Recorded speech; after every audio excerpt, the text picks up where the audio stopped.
Локалната самоуправа на Кочани од сопствениот буџет планира над 4.200.000 денари, со кои во наредните 5 години ќе го субвенционира функционирањето на градскиот јавен превоз.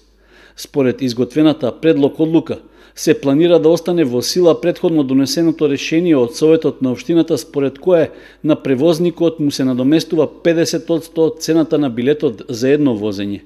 Новина е тоа што наместо за една, договорот со избраниот превозник ќе се склучи на 5 години.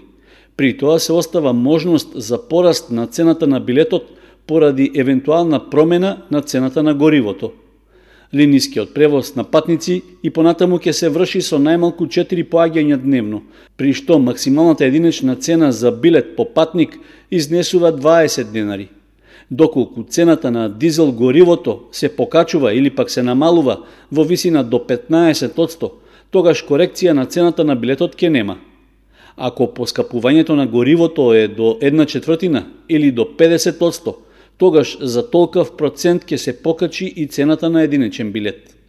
Како релевантен доказ за промена на понудената цена за билет по патник ќе се користи одлуката за утврдување највисоки малопродажни цени на нафтените деривати и горива за транспорт, донесена од Регулаторната комисија за енергетика, стои во предлог одлуката на Советот на општина Кочани. Доколку предложените измени бидат одобрени од општинскиот совет, тогаш на есен ќе се реализира постапка за избор на превозник, со оглед што кон крајот на годината истекува рокот на договорот со сегашниот давател на услугата. Предлог одлуката со измените за субвенционирање на јавниот градски превоз ќе се разгледува на седницата на Советот, што ќе се одржи идниот четврток. Линискиот јавен превоз на патници во Кочани беше воведен пред околу 6 години, а во моментот се опфатени 68 автобуски постојки во Кочани и приградската населба Оризари.